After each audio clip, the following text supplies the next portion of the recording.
परिवर्तन के अनुवांशिक द्रव में परिवर्तन होता है। छोड़ दो। हाँ, ये जो गंगा नदी है उसमें जीवाणु भोजी पाया जाता है। बैक्टीरियो फेज पाया कारण उसमें कीड़ा ना, यानी गंगा के पानी में जो कीड़ा ना हो, इसका कारण यही है कि उसमें बैक्टीरियो फेज पाई जाती है। बैक्टीरियो हाँ, जे कारण से ना जीवाणु के मार दिया। चलो आगे देखा, जीवाणु हो गए, वायरस भी हो गए। कथी करब सर जी गंगा जल के पानी में कौन बैक्टीरियो फेज पाई जाती है। Bacterio phase. चलो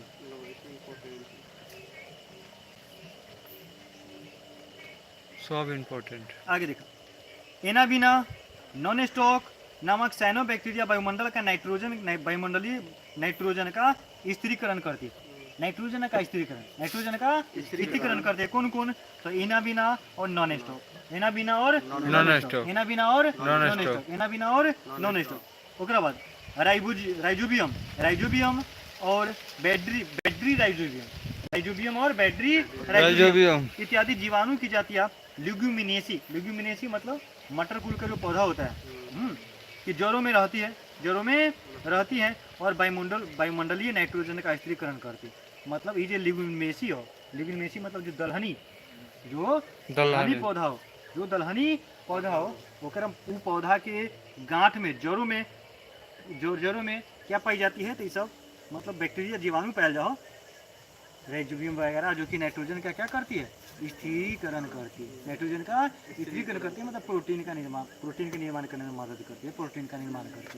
ठीक, नाइट्रोजन से ही प्रोटीन के निर्माण, ध्यान रखिए, नाइट्रोजन से ही प्रोटीन का निर्माण होता है।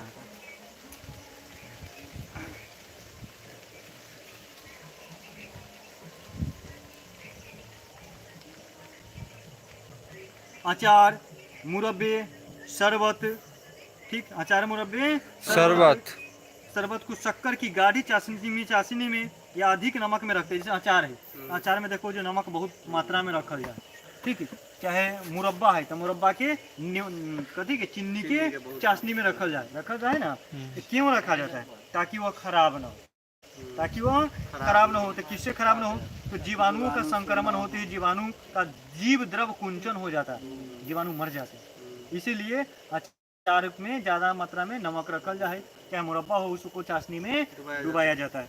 ठीक, मिठाई, हाँ, जीवाणु इससे नष्ट हो जाता है। और इसीलिए अचार, मुरब्बा ये सब बहुत दिन तक रखल है। अचार खराब ना हो, अचार खराब नहीं होता है। मुरब्बा जो कम चाशनी में मात्रा में रहे, चाहे ठीक से न बने रहे, उनमें कभी कभार पूरा हो जाए, कम चीनी के ला के उनमें आगे देखो, शीत संग्रहार मतलब कोल्ड स्टोरेज में तापमान कितना होता है? तो -10 डिग्री सेल्सियस से -18 डिग्री सेल्सियस के बीच होता है। -10 से -18। चलो आगे देखा, ब्रायोफाइटा। अभी पढ़ लो कथी? फाइलोफाइटा। अब बहुत बड़ा चैप्टर है। हाँ, तो ब्रायोफाइटा अभी, लेकिन इस समय तेजी से खींचते ब्रायोफाइटा। यह सबसे सरल स्थलीय पौधा का समूह है, बहुत सारी जातियां पाई जाती हैं। मोबाइल है, देख ले। इसमें भी देखो, ब्रायोफाइटा में भी समानुता का अभाव होता है। कहने का मतलब इसमें जाइलम और फ्लोएम का अभाव होता है। समानुता क्या ना हो, जाइलम और फ्लोएम। तो जाइलम और फ्लोएम का क्या होगा? इसमें अभाव होता है। इस समुदाय को वनस्पति जगत का उभयचर कहा जाता है। वनस्पति जगत का उभयचर तो ब्रायोफाइटा, वनस्पति जगत का उभयचर ब्रायोफाइटा। उभयचर कहे का मतलब जल और स्थल दोनों पे हो जाए, तो उभयचर इसीलिए कहा जाता है इसको। पौधे के मृदा अपरदन रोकने में सहायता प्रदान करता है। घास टाइप का हो, छोटा मृदा अपरदन रोकने में सहायता करती है। चलो आगे देखा, टेरिडोफाइटा। तो इस समूह के पौधे नमी, छायादार स्थानों, जंगलों एवं पहाड़ों पर अधिकता से पाए जाते हैं। लेकिन जहाँ नमी पाया जाए, जहाँ छायादार वाले स्थान हो, और ये हमें टेरिडोफाइटा। पौधों का शरीर जो होता है जड़, तना, शाखा एवं पत्तियों में विभेदित रहता है। हेलोफाइटा उस समय न रहा है, लेकिन टेरिडोफाइटा में, किसमें? टेरिडोफाइटा में जो शरीर पौधा है, पौधा का शरीर जड़ में, तना में और पत्तियों में विभेदित होता है। जड़ भी होएला, तना भी होए और पत्ती भी होता है। तना साधारण राइजोम में रूप में होता है। चलो